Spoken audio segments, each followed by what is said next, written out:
Hello guys, আমি হীরা motors থেকে হীরা বলছিলাম। আপনারা সবাই কেমন আছেন? আজকে আপনাদের মাঝে একটা নতুন ভিডিও নিয়ে হাজির হলাম, যেটা হচ্ছে এই যে ক্লাশো, যেটা হচ্ছে আমরা অনেক সময় এগুলো সব সেট আপ করি। তো এই বাইকটাতে যে প্রবলেমটা হয়েছিল, এইখানে যে আমরা যে ক্লাসের যে বাটিগুলো সেট আপ করেছিলাম, এই যে এখানে বাটিগুলা এর আগে যেখানে সেট আপ করা হয়েছিল, ওইখানে কি হয়েছিল, এটার ভিতরে এই তিনটা যে ফ্রি যে বলগুলো আছে, এই যে তিনটা তিনটা যে বল থাকে এখানে, এই বলগুলা এই যে মিডলে ফ্লে হয়, আপ ডাউন করে ডাইনে বামে। তো এইটাতে যে প্রবলেমটা হয়েছিল, এইখানে সেটআপের সময় অতিরিক্ত গ্রিজ ব্যবহার করা যাবে না। এই সতর্কতার জন্য আপনাদের এই ভিডিওটা তৈরি করা, যেন আপনারা পরবর্তীতে একটা জিনিস হলো কি, এইখানে যদি গ্রিজটা ব্যবহার করা হয়, এই সিলটা অনেক সময় অ্যাকুরেটলি কাজ করে না। যদি বডি হালকা খাওয়া থাকে, তখন কি হয়, এটার ভিতর থেকে অনেকটা গ্রিজ বেরিয়ে যায়। গ্রিজ বেরোয়ার পরে এই গ্রিজটা আপনার কি কি ক্ষতি করতে পারে আপনি নিজেও কল্পনা করতে পারবেন না। এটা হচ্ছে এই বাটিতে যখন লাগবে, তখন আপনার গাড়ি টানটা অ্যাকুরেটলি পাবেন না এই বাটিতে। তারপরে হচ্ছে এখানে সেলফের প্রিমিয়ামে, এরপরে হচ্ছে আপনার এই যে ক্লাসও, সবচাইতে বেসিক্যালি আপনাদের বড় ক্ষতি হবে এই ক্লাসগুলিতে। এই ক্লাসগুলিতে যদি একবার মোবিল বা গ্রিজ চলে আসে, আপনার টানটা একবারেই কম পাবেন এবং শুরুতেই আপনার মনে হবে যে গাড়িটা ভারী হয়ে গেছে এবং অনেকটা ভাইব্রেশন করতেছে। তো এটা যখন আমরা খুলবো, যখন সার্ভিসিং করবো, তখন এইটা পরিষ্কার করা একটাই নিয়ম হচ্ছে, আপনি যদি WD-40 ব্যবহার করতে পারেন ডান, ওকে। এটা এখানে কিন্তু ইউজ করা যাবে না।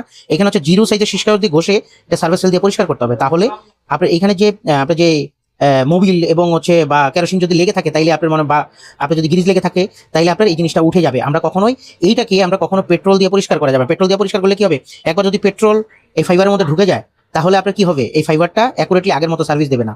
এখন আমরা মূলত যে সমস্যাটা নিয়ে ওনার বেশ কিছুদিন ধরে প্রবলেম হচ্ছে, গাড়িটা শুরু থেকেই আপনার টানটা অনেকটা উইক মনে হচ্ছে। একটা জিনিস হচ্ছে, শুরুতে যে টানটা হবে, সে টানটা না হয়ে লেটে গিয়ে টান হচ্ছে একটা RPM এর পরে, সেক্ষেত্রে আপনার মাইলেজ ড্রপ করার সম্ভাবনা থাকে। এইখানে আমরা এখন এটা সেট আপ করবো, আপনাদেরকে কিভাবে সেট আপ করতে হয় সেই জিনিসটা আজকে দেখাবো। হয়তো অনেকেই জানেন, ভালো টেকনিশিয়ান আছেন, তারপর আমার নলেজে এই কাজটা পড়লো, এই জন্য আমি আপনাদেরকে দেখানো ট্রাই করতেছি। তো আমরা শুরু করি যে এটা সেটিংটা কিভাবে করব, যেন আমাদের এটা সেটিং এর পরে কাস্টমার এবং আমাদের হাতের কাজে যেন কোনো ক্ষতি না হয়। তো জিনিসটা, হ্যাঁ, ধরো আমরা মোটামুটি সার্ভেক্সেল দিয়ে ভালো করে এটা পরিষ্কার করে নিছি। এখানে কোনো তেলের কোনো আঁশ বা মোবিলের কোনো থাকা যাবে না। বেলটা পর্যন্ত আমরা পরিষ্কার করছি, এটাতে মোবিল চলে আসছিল। আর হচ্ছে এই ক্লাসটা সেটআপের সময় অতিরিক্ত গ্রিজ ব্যবহার কারণে ওনার এই প্রবলেমটা হয়েছিল। আপনার মাইলেজটাও ড্রপ করবে যদি এই ধরনের প্রবলেমগুলো আপনার রোলার, এই যে বলগুলো আছে, এই বলগুলো ভালো করে সার্ভিস সেল দিয়ে পরিষ্কার করে নেবেন, তাহলে আপনার জিনিসটা বেটার একটা সার্ভিস পাবেন। এটা আসলে যদি আপনার হাতের কোনো গ্লোভস থাকে, তো গ্লোভস ব্যবহার করলে সবচেয়ে উত্তম হয়। এখানে আমরা আগে গ্রিজটা ব্যবহার করবো না, ক্লাসটা আগে সেটআপ করে নেবো, দেখবে সিলটা প্রপারলি বসছে নাকি। এটা প্রপারলি বসা আছে। অনেক সময় খেয়াল করবেন সিলগুলো খারাপ হয়েছে নাকি, এগুলো খারাপ হলে দুটো সিল পরিবর্তন করে দিতে পারেন। আগে হচ্ছে আমরা বাটিটা বসে নেবো। এরপরে তিনটা বল পিনের সেন্টার আছে, এই সেন্টারে আগে বসাবো। এটা একটু হালকা খাওয়া আছে, এটা পরবর্তীতে পরিবর্তন করলে ঠিক হয়ে যাবে। আমরা এখন আপনাদের এখানে খুব হালকা করে আপনার গ্রিজিং করতে হবে।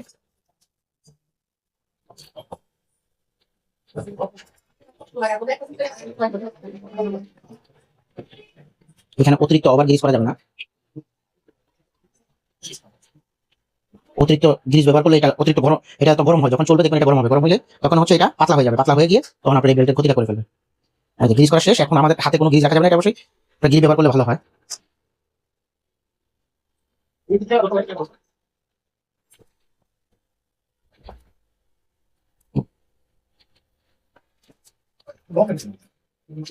অবশ্যই এই সিলগুলো ভালো আছে কিনা খেয়াল করবেন। এই সিলগুলো খারাপ থাকলেও কিন্তু আপনার ভিতরে পানি এবং গ্রিজ বেরোয়ার সম্ভাবনা থাকে।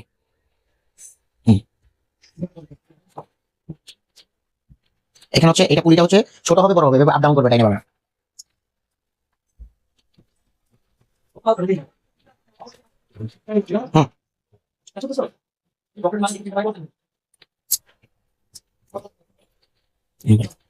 এরপরে এখানে কোনো মোবিল এবং কোনো গ্রিজ এক্সট্রা ব্যবহার করা যাবে না, এটা পুরো শুকনো ড্রাই থাকবে।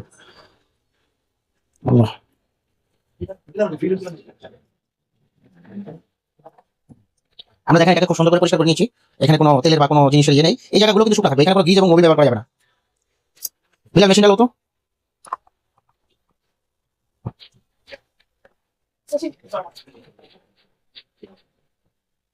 বেশি তো না, কাছে ধরো, এখানে কাছাকাছি এসে ধরো, আমার চেয়ারে দেন তখন। হ্যাঁ দাও, হাত লাগাও। উল্টা উল্টা, অন্য ওই মাথা নিচে দিকে, ওই মাথা উল্টা উল্টা। হ্যাঁ, একটা চাপ দিবা খালি, একে রেখে। ওটা আপনি চাইলে পুলারও ইউজ করতে পারেন, আবার হাতে চাপ দিয়ে লাগাতে পারেন। দিয়ে দাও। হপ, ওই গাড়ি দিচ্ছি।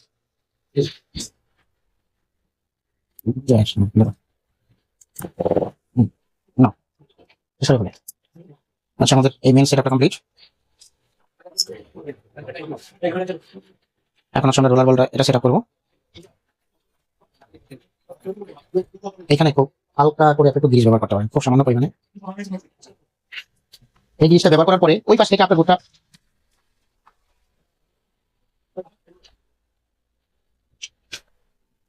ওই পাশ থেকে বসে দেওয়া যাবে না, রোলার বলের সাইড থেকে দিতে হবে। হ্যাঁ, তাহলে গ্রিজটা আপনার ওই পাশে বেরোবে না।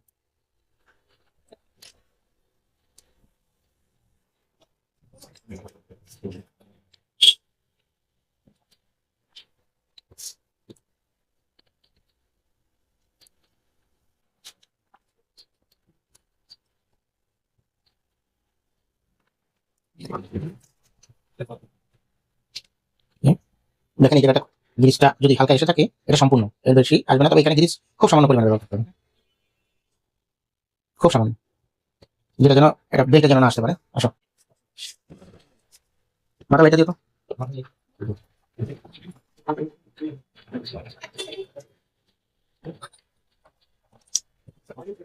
সেটাকে ভালোভাবে এটাকে ভালোভাবে আপনারা পরিষ্কার করবেন।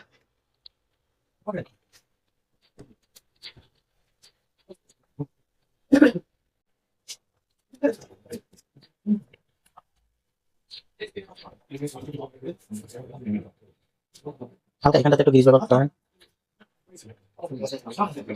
এই জায়গাটা হালকা।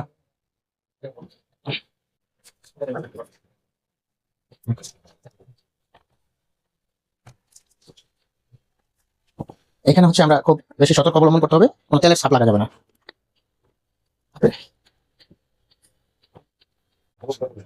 মানে মোবিল পাইলে বেলটাও খুব তাড়াতাড়ি নষ্ট হয়ে যায়। যত পরিমাণে পিছনে বেলটা হা করিয়ে নেবেন, তাহলে হচ্ছে আপনার এটা সেট করতে সুবিধা হবে।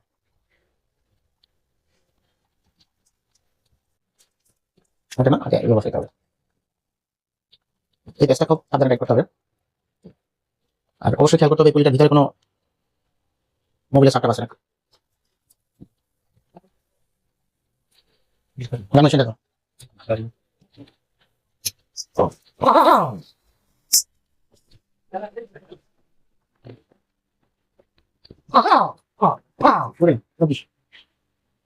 না এটা না।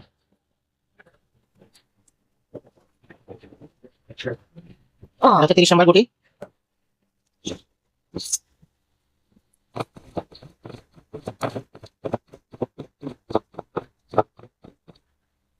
আপনার টাইট করার সময় তো ঘুরিয়ে নেবেন, বেলটা এক সময় সাইডে চাপ হয়ে থাকলে আটা কোপা টাইট হয়ে গেছে।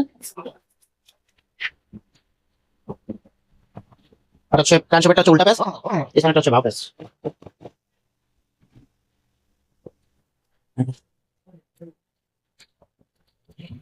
চাবি লাগানো আছে, চাবিটা